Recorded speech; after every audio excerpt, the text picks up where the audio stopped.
গো, হয়েছে ইন্টারভিউ? মাত্র 30 টাকা পড়ে আছে। এই নাও, এই টাকাটা রাখো।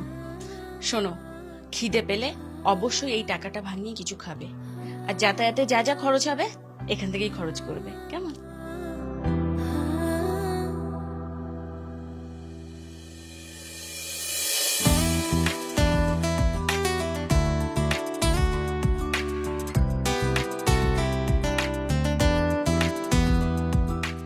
মাত্র 30 টাকা পড়ে আছে, যাবো কি করে? কার কাছ থেকে এবার ধার চাই এখন?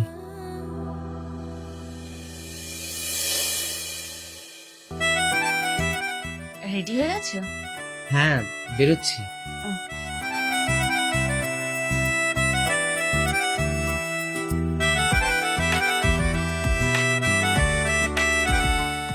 এই নাও, এই টাকাটা রাখো। এটা কিসের টাকা? তোমার জামা কাচতে গিয়ে তোমার জামার পকেটে এই টাকাটা পেয়েছি। আমার জামার পকেটে এই টাকাটা ছিল? আরে হ্যাঁ, তোমার জামার পকেটেই পেয়েছি। শোনো, খিদে পেলে অবশ্যই এই টাকাটা ভাঙিয়ে কিছু খাবে, আর যাতায়াতে যা যা খরচ হবে এখান থেকেই খরচ করবে, কেমন? চাকরিটা আবার পেয়ে যাবো বল? নিশ্চয়ই পেয়ে যাবে। আসি। এসো। শোনো, তুমি একদম টেনশন করো না, দেখবে সব ঠিক হয়ে যাবে। I love you.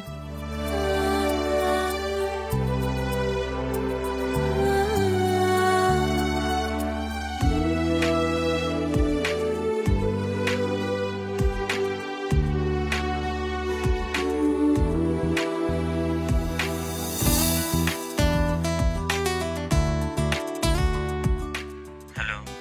বলছি, তোমার ইন্টারভিউ হয়ে গেছে? না না, এখনো হয়নি, বসে আছি।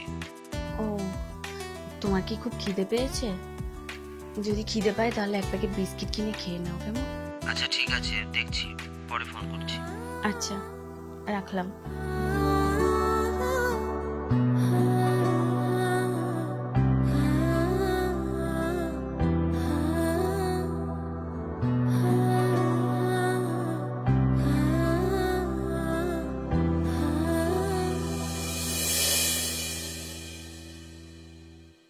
হ্যালো।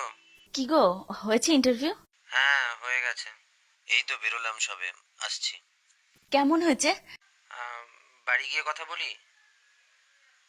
আচ্ছা ঠিক আছে।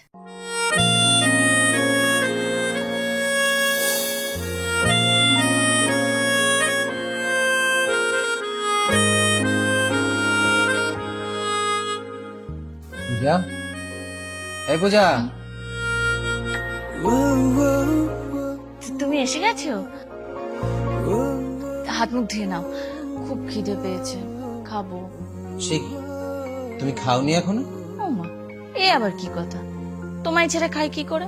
আমি কখনো খেয়েছি তোমায় ছেড়ে? আরে পাগলি, এত বেলা অবধি কেউ না খেয়ে থাকে? আচ্ছা তুমি বসো, আমি খাবার নিয়ে আসছি। বসো। তুমি জিজ্ঞেস করলে না তো ইন্টারভিউ কেমন হয়েছে? এতে আবার জিজ্ঞাসা করার কি আছে? আমি জানি খুব ভালো হয়েছে। আমার বরের মতন ট্যালেন্টেড কি আর কেউ আছে? তোমার বর এতটাই ট্যালেন্টেড যে তোমার সোনা বন্ধক রেখে সংসার চালাতে হচ্ছে। তোমার বর এতটাই ট্যালেন্টেড যে বছরের পর বছর এই ভাড়া বাড়িতে কাটাতে হচ্ছে।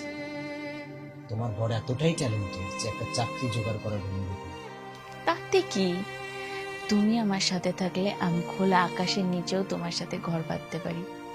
তুমি আমার শক্তি, আমার সম্বল। সকালে আমাকে মিথ্যে কথা বললে কেন যে আমার জামার পকেট থেকে তুমি টাকাটা পেয়েছো? আমি জানি তুমি আমার জামার পকেট থেকে টাকাটা পাওনি।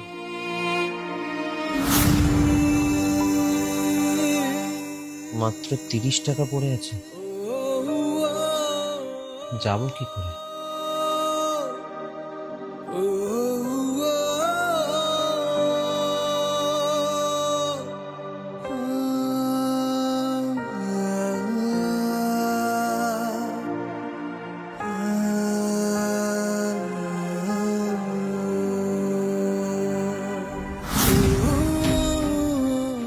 আজ প্রায় 2 মাস তোমার গয়না বন্ধকের টাকায় সংসার চলছে। এত চেষ্টা করে আমি একটা চাকরি জোগাড় করতে পারছি না, আমি এতটাই অপদার্থ। স্বর্ণ, আর কখনো এভাবে কথা বলবে না। তুমি তো চেষ্টা করছো, আর তুমি যখন একটা চাকরি পেয়ে যাবে তখন এরকম কত গয়না হবে আমার। তুমি কখনো মাথা ঝুঁকিয়ে থেকো না, কেমন? তুমি মাথা ঝুঁকিয়ে থাকলে আমার কেমন জানি লাগে, আমার ভালো লাগে না। তুমি হচ্ছে আমার আসল অলংকার, যা আমি সারা জীবন আঁকড়ে ধরে রাখতে চাই। জীবনের যত খারাপ পরিস্থিতি আসুক, তোমার পাশে সব সময় আমাকে পাবে। খুব ভালোবাসি তোমায়, খুব। আমি ভীষণ ভাগ্যবান যে জীবনে আমি তোমাকে পেয়েছি। থাক, এবার চুপ করো। এবার কিন্তু আমি ভ্যা ভ্যা করে কেঁদে দেবো বললাম। এমনিতেই আমার খিদে পেয়েছে। আচ্ছা যাও। আমি খাবারটা এক্ষুনি নিয়ে আসছি। এখন আবার কে ফোন করলো?